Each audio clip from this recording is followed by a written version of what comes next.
आज का पहला क्वेश्चन हम लोग पढ़ेंगे कि कोई धनराशि चक्रवृद्धि ब्याज से 2 वर्षों के बाद 4500 रुपये और 4 वर्षों के बाद 6750 रुपये हो जाती है, तो वह धनराशि क्या होगी। देखिए, जब भी ऐसे क्वेश्चन आते हैं पहले हमें क्वेश्चन इत्मीनान से पढ़ना है। यदि क्वेश्चन समझ में आ गया तो सल्यूशन तो 20 सेकंड में आ जाएगा। इस क्वेश्चन में कह रहा है कि कोई धनराशि 2 वर्ष में 4500 और 4 वर्ष में 6750 धनराशि बताएं। तो ऐसे क्वेश्चन के लिए सबसे पहले हम क्या करेंगे, लिखेंगे धनराशि निकालना है तो धनराशि बराबर, देखिए जो कम ईयर होता है ना, कम ईयर वाले अमाउंट को अंश में 2 बार नोट कर लें जब भी ऐसे क्वेश्चन आते हैं, और जो ज़्यादा ईयर होता है उसके अमाउंट को हर में 1 बार नोट कर दें। अब हमें कैसे पता होगा कि ऐसे क्वेश्चन कब होते हैं, तो देखिए जब टाइम का अंतर जस्ट 2 गुना हो, जैसे कह रहा पहली बार 2 वर्ष में 4500 और 4 वर्ष में 6750। देखिए टाइम हमारा जस्ट 2 गुना। अगर कहता 3 वर्ष और 6 वर्ष तो जस्ट 2 गुना टाइम वाले क्वेश्चन अगर इस मेथड पे आते हैं तो हमें कम टाइम वाली अमाउंट को अंश में 2 बार नोट करना है और ज़्यादा टाइम वाले अमाउंट को हर में 1 बार। बस कैंसिल कर दो, 0 से 0 कैंसिल हो गया, 15 चौको 60, अब 7 और 5 75 हुआ, 15 पछे 75 और यहाँ कैंसिल कर लें, 15 तिया 45 और ये 2 0। अब देखते क्या बचता है हमारे पास, 45 से 45 1 बार और ये 0।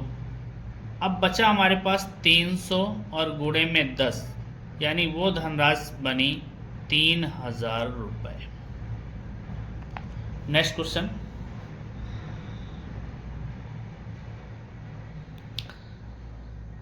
कहता है एक धनराशि एक निश्चित चक्रवृद्धि ब्याज हर वर्ष जोड़ने पर 4 वर्षों में 7000 रुपये और 8 वर्षों में 10,000 रुपये हो जाती है, तो मूलधन बताएं। देखें इस क्वेश्चन में इस बार क्या कहा गया है कि 4 वर्ष में हमारी अमाउंट होती है कितना, 7000 रुपया, 7000, जबकि 8 वर्षों में हो जाती है 10,000 रुपया। देखिए टाइम का अंतर जस्ट 2 गुना है। हमने बताया कि अगर ऐसे क्वेश्चन आते हैं जिनमें टाइम का अंतर जस्ट 2 गुना हो और बताता है कि पहले 4 वर्षों में 7000 फिर 8 वर्षों में 10,000, तो ऐसे क्वेश्चन का धनराशि यानी मूल राशि या धनराशि निकालने का जो तरीका है वो हमें याद रखना है कि कम ईयर वाली जो अमाउंट होगी, जैसे 4 साल की अमाउंट 7,000 है तो इसको अंश में 2 बार नोट कर लेंगे मल्टीप्लाई में। फिर जो ज़्यादा ईयर है 8 साल, इसके अमाउंट को हर में 1 बार नोट कर देंगे और डिवाइड कर देंगे, 1 2 3, तो 1 2 3 और 1 0 बचा, यहाँ कैंसिल कर दो। हमारे पास बचता है 700 इंटू में 7, मल्टीप्लाई कर लें, 7 सता 49 और 2 0, यानी वो अमाउंट होगी 4,900 रुपये, जिसे अगर 4 वर्षों के लिए जमा किया जाए तो 7,000 रुपये बन जाएगी और 8 वर्षों के लिए किसी निश्चित दर पर जमा किया जाए तो 10,000 रुपये हो जाएगी। अगला क्वेश्चन है, एक आदमी 10% चक्रवृद्धि ब्याज पर 21,000 रुपये का ऋण लेता है।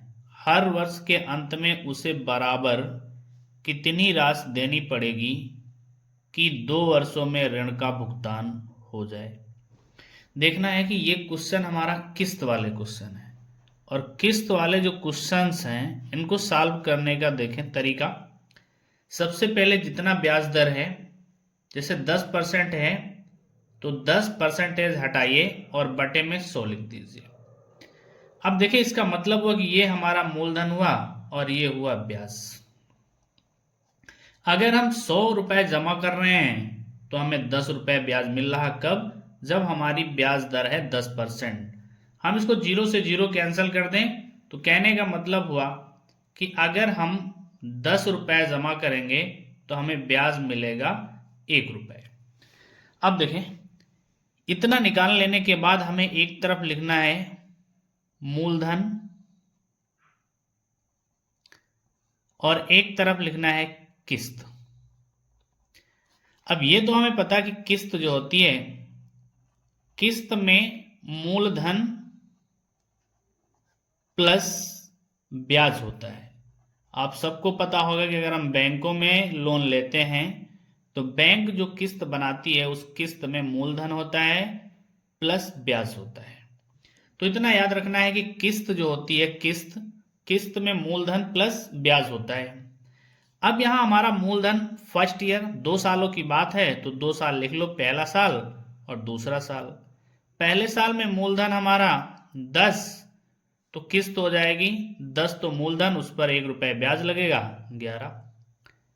दूसरे साल यही जो हमारा मूलधन है ना, जब दूसरा साल आए तो इसका स्क्वायर कर दें, स्क्वायर समझ रहे हैं, 2 पावर, और इधर भी स्क्वायर कर देना है क्योंकि किस्त भी बढ़ेगी, यहां भी स्क्वायर कर दिया, तो ये बन गया हमारा 100 और ये बन गया 1:1।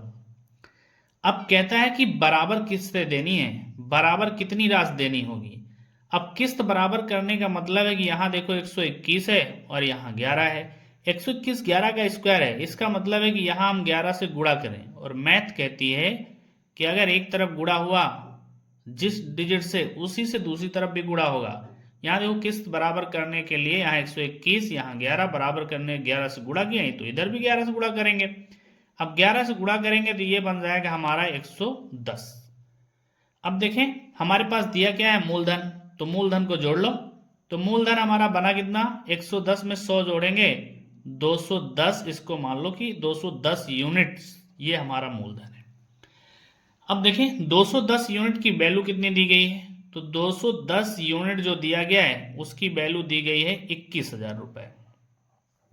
हमें किस्त निकालनी है, प्रत्येक किस्त कितनी होगी, एक किस्त की वैल्यू 121 है, तो 121 का मान जो है वो किस्त हो गया, तो किस्त लिख देते हैं। अब यहां देखें, अगर 0 से 0 कैंसिल कर लें, 21 से 21, तो यहाँ 1 आया, यानी 21 से करना में 21, 2 0 बचे। अब क्रॉस गुणा कर लो, यहाँ एक बार होगा, इसका इधर और इसका इधर, तो किस्त की वैल्यू कितनी हो गई, ये 121 और गुणे में कितना 100, तो बन जाएगा 12100, यानी हमारी किस्त बनेगी 12,100 रुपए की। नेक्स्ट क्वेश्चन कहता है, कमल ने 6800 रुपए उधार के रूप में लिए जिनका ब्याज सहित 2 समान वार्षिक किस्तों में भुगतान किया जाना है। यदि वार्षिक रूप में संयोजित ब्याज दर 12.5% है तो प्रत्येक किस्त की राशि कितनी होगी। देखिए अब हम लोग चक्रवृद्धि ब्याज पढ़ रहे हैं, तो सबसे पहले हम क्या करेंगे, जो दर है ना 12.5%, तो पहले इसको तो सही कर लें। 12.5 है तो यहां देखें 12.5 को अगर हम सही करते हैं तो 12.5 यानी 12 सही 1/2%, तो यहां गुणा करें हर को सही से और अंश को जोड़ दें, तो 12 24, 24 1 25, 25/2%, और प्रतिशत को हटा दें अगर, तो यहाँ 0 आ जाएगा। या फिर यहां मान लें इतना प्रतिशत बना, तो 12.5 को हम कहते हैं 25/2%। अब हम क्या करेंगे, 25/2 और प्रतिशत हटा के बगल में 2 0, यानी अगर प्रतिशत का चिन्ह हटाते हैं तो बटे में 100, और अगर परसेंटेज में किसी डिजिट को बदलना है तो गुणे में 100। अब ये हो गया हमारा मूलधन और ये हो गया ब्याज, और यहां से कट करें तो 25 से करना 25, 25 8 200, मीन्स हुआ क्या 1/8। अब कह रहा है कि अगर हम 8 रुपए कहीं जमा करते हैं तो हमें ब्याज मिलता है 1 रुपया, या हम कहीं से 8 रुपए उधार लेते हैं तो हमें ब्याज देना होगा 1 रुपये। अब इतना आ जाने के बाद हम क्वेश्चन पे आ जाते हैं, क्या पूछता है, किस्त वाला क्वेश्चन है, तो एक तरफ लिख लो मूलधन और दूसरी तरफ लिख दो किस्त। हमने अभी अभी आपको बताया कि जो किस्त होती है, किस्त बराबर होता है मूलधन और प्लस में ब्याज।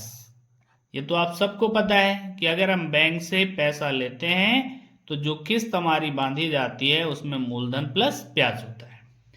अब पहले कितने सालों की बात है? 2 सालों की। दो समान तो 2 सालों की, तो पहला और दूसरा। पहले साल में मूलधन 8 और किस्त बनेगी 8 1 9। सेकेंड ईयर की अगर बात करेगा तो इसी मूलधन का स्क्वायर कर लेंगे, यानी 8 8 64 और किस्त का भी स्क्वायर कर देंगे, 9 9 81।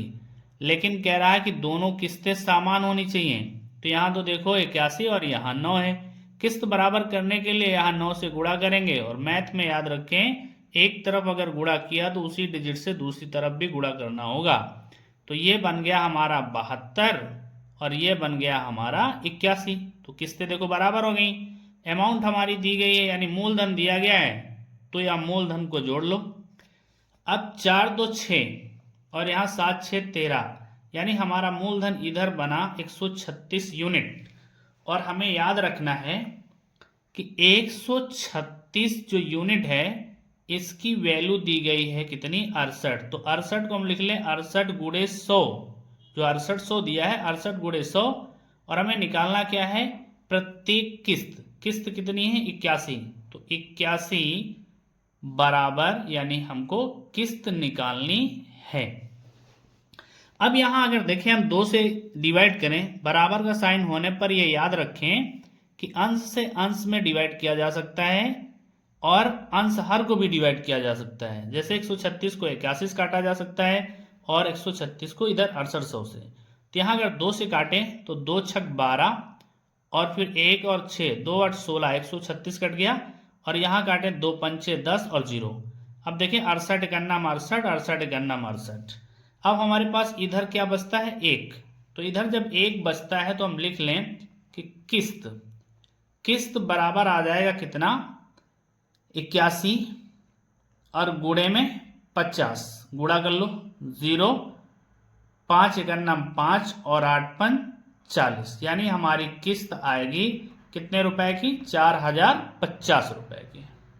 हमारा नेक्स्ट क्वेश्चन कहता है किसी धनराशि पर 2 वर्ष का चक्रवृद्धि ब्याज 615 रुपए और उतनी ही अवधि का साधारण ब्याज 600 रुपए है, तो मूल धनराशि क्या होगी? देखिए, मूल धनराशि निकालने के लिए सबसे पहले हमें दर की ज़रूरत होती है।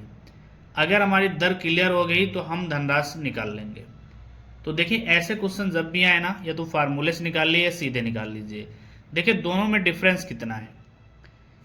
साधारण ब्याज 600 है और चक्रवृद्धि ब्याज है 615। जो दोनों का डिफरेंस दिया गया, डिफरेंस वो 15 रुपया दिया गया है। याद रखें कि पहले साल के चक्रवृद्धि ब्याज और साधारण ब्याज का अंतर 0 होता है और साधारण ब्याज प्रतिवर्ष बराबर होता है। मान लो कि हमें 3 साल का साधारण ब्याज मिला 2400 रुपये, तो 1 साल का कितना होगा? तो इसके लिए डिवाइड कर लो, 3 8 24, यानी 800 रुपया। दूसरे साल भी 800 रुपया, तीसरे साल भी 800 ही मिलेगा। चक्रवृद्धि साधारण ब्याज कहता है कि जितने साल पैसा आपका जमा रहेगा हर साल आपको ब्याज बराबर मिलेगा। लेकिन चक्रवृद्धि ब्याज कहता है कि पहले साल के चक्रवृद्धि ब्याज और साधारण ब्याज आपस में बराबर होते हैं, या हम कह सकते हैं कि 1 साल के चक्रवृद्धि ब्याज और साधारण ब्याज का अंतर, चक्रवृद्धि ब्याज और साधारण ब्याज का अंतर 0 होता है।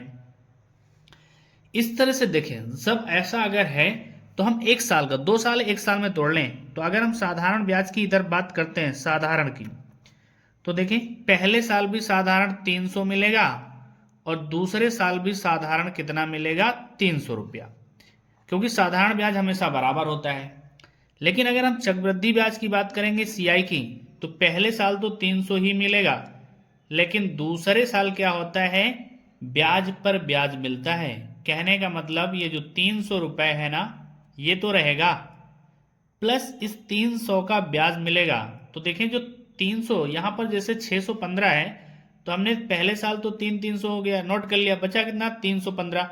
तो 315 ना लिखकर हम 300 लिख लें, और वो जो 15 है ना वो एक्स्ट्रा है, वही तो सेकंड ईयर एक्स्ट्रा बढ़ा हुआ अमाउंट है। अब हम इस 15 की सहायता से दर निकाल सकते हैं।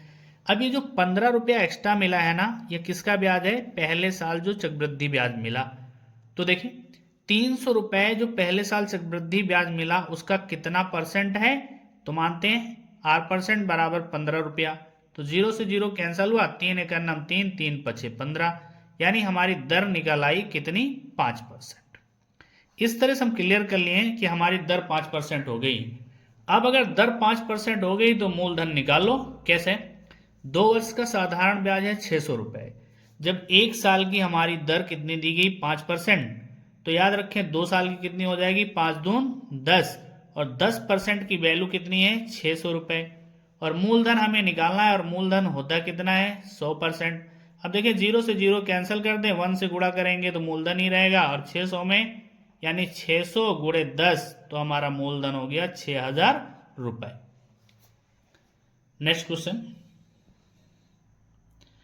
नेक्स्ट क्वेश्चन कहता है कोई धनराशि चक्रवृद्धि ब्याज से 3 वर्षों में 2400 रुपए और 4 वर्षों में 2520 रुपए हो जाती है, वार्षिक ब्याज दर ज्ञात करें। देखिए ऐसे क्वेश्चन जब भी आए तो हमें याद रखना है, चक्रवृद्धि ब्याज के सवाल में ऐसे क्वेश्चन जब भी आते हैं चैप्टर में, तो हमें क्या करना है? पहले 1 + R/100 नोट कर लें, और पावर में T बराबर, यहां पे देखें अगर इसमें हम हर बराबर करेंगे तो R जुड़ जाएगा, में से धन बनेगा। तो याद रखें जब ऐसे क्वेश्चन आते हैं तो ये फार्मूला याद रखेंगे जो हमने एक पढ़ा था शुरुआत में, 1 + R/100 की पावर T। इस फार्मूले को याद रखें, और जो दोनों ईयर है ना इनको घटा लो और इसके ऊपर नोट कर दो। जैसे 1 + R/100 की पावर T, T की जगह जो दोनों साल दिए गए इनको घटा के नोट कर दो। 4 से 3 घटेगा 1, 1 का मतलब कुछ नहीं। अब देखें ज्यादा वाले अमाउंट को अंश पे नोट कर देंगे और कम वाले अमाउंट को हर पे नोट कर देंगे। ये हो गया, कैंसिल कर लें, 0 से 0 कट जाएगा। अब अगर यहाँ काटें तो 2 एक 2, 2 दूना 4 और 2 छक 12, और बटे में हो जाएगा 2 एक 2, 2 दूना 4 और 0। अब किस से कटेगा? 6 से कट जाएगा, 6 दून 12, 6 का 6 और 6 दून 12। देखिए अब नहीं कटने वाला है, तो R/100 यहीं रोक लो, बराबर 21/20। ये इधर प्लस में इधर जाएगा माइनस में 1, तो 1/1 कर लो, 20 से ऊपर नीचे गुणा कर दो, यानी हर बराबर हो जाए। तो अब हमारे पास क्या बच रहा है? देखें 21 से अगर 20 घटाएंगे तो बचेगा 1, 1/20। तो देखें R/100 बराबर 1/20 आया, तो 20 एक 20, 20 पंचे 100, यानी R दर हमारी कितनी आई? 5%।